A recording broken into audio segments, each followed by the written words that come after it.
Studio हमारे studio में मौजूद हैं चौधरी बाबा जिनके सर पे इलेक्शन का जुनून सवार है। आइए इनसे कुछ चंद सवालात पूछते हैं, उस हवाले से इनसे जानते भी हैं ये इनका क्या इरादा है आगे इलेक्शन में। जी बाबा जी, इंशाअल्लाह ताला इस दफ़ा जो इलेक्शन होंगे साफ़ और शफाफ होंगे, इसमें मैं बढ़ चढ़ कर हिस्सा लूँगा। और जो यहाँ के MP हजरात या MNA बनते हैं उन्होंने आवाम के साथ 4 साल कोई अच्छा सलूक नहीं किया, ना ही गरीब आदमियों को मुलाजमतें दी हैं, ना ही किसी के दुख सुख में शरीक हुए हैं, और उन्होंने हर लिहाज से आवाम को मायूस किया है।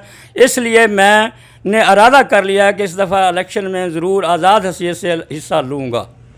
जी बाबा जी, आप मुझे ये बताएं चौधरी साहब के कर्ज़ा लिया है उसके हवाले से आप बताएंगे हमें ज़रा। IMF की जो अपने पाकिस्तान की मजबूरियाँ थी, कर्ज़ा लेना हमारे लिए मजबूरी थी, क्योंकि हमने कर्ज़े को अपना दोबारा रीशेड्यूल करना होता है। मगर मैं ये राय देता हूँ पाकिस्तानियों को, जो भी अहले हुकूमत में बैठे हुए हैं, कि कर्ज़ा कोई अच्छी चीज़ नहीं है। इस कर्ज़े को वापस करने के लिए आपको जो सनतें हैं, जैसे कराची की स्टील मिल है या मुल्तान वापडा के यूनिट बंद पड़े हुए हैं, इन अदारों को आपने खड़ा करना है और सब्सिडी जो है बिल्कुल ख़त्म कर दी जाए। जो खादों पे सब्सिडी है वो भी ख़त्म कर दी जाए, यानी जो भी मरायात आप देते हैं आवाम को बिल्कुल ख़त्म कर दें। इसमें बेहतरी है, क्योंकि वो भी आवाम को नहीं मिल रही, ऊपर बैठे लोग ही खा जाते हैं, आवाम को उसका कोई फ़ायदा नहीं पहुंचता। और कर्ज़े उतारने पे आप ज़ोर दें।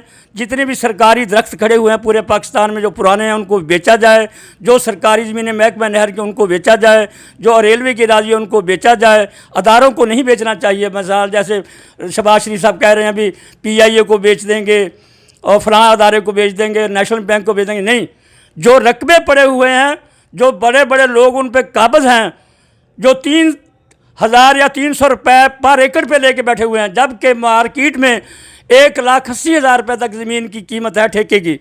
मगर जो बड़े बड़े माफिया लोग हैं वो उन ज़मीनों पे काबज़, उनसे छुड़वा कर उनको बेचा जाए और पाकिस्तान IMF से जान छुड़ाए, मुकम्मल कर्ज़े उतार दे, दोबारा कर्ज़ों लेने की ज़रूरत महसूस ना हो। जी चौधरी साहब, एक तीसरा सवाल आप मुझसे बताइए कि जो सियासी पार्टी हैं इसमें से आपको कौन जो ईमानदार पार्टी है जो इस मुल्क को आगे चला सकते, इस हवाले से हमें ज़रा नाज़रीन सुनने वाले को बताइएगा ज़रा।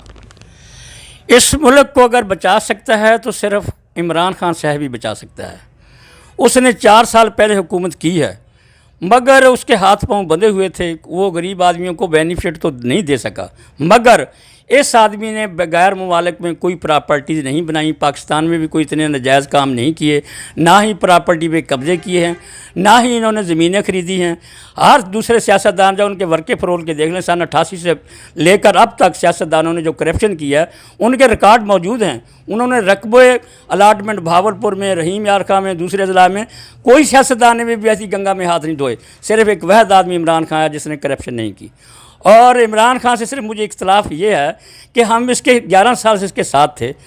जब ये कर्ज़ों की बारी आई ना, जो 3% 5% नौजवानों को देने थे, मेरे बेटों ने, मेरे दामाद ने, कई लोगों ने दरख्वास्तें दी, मगर जो उमरदार या दूसरे थे साहब सिर्फ उन्होंने सिर्फ सियालकोट साइड पे दिए, दूसरे साइड पे दिए।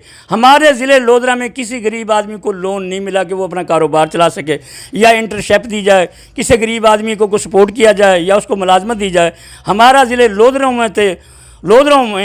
में बिल्कुल भी किसी सियासतदान ने भी गरीब आदमी के सर पर हाथ नहीं रखा, किसी की नहीं सुनी और किसी की सपोर्ट नहीं की, ना किसी को मुलाजमत दी है, ना ही किसी को लोन लेके दिया है वो अपने पाँव पे खड़ा हो जाए।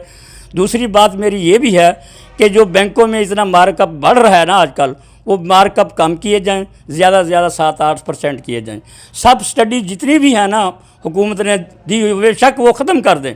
सिर्फ बैंकों के जो अपना लोन है ना उसका सूद जो है वो कम किया जाए, ज़राअत में भी कम किया जाए। सब हमारे साथ मौजूद हैं। जो सब मेरा तीसरा सवाल आपसे है, आप हमें ये बताएं ये जो सियासी पार्टी हैं, क्या ख्याल है आपको जो आने वाले इलेक्शन है इससे कौन सी बेस्ट पार्टी जो मुल्क को अपने तरक्की पे चला सकती है, इस हवाले से नाजरीन सुनने वालों को ज़रा बताइएगा।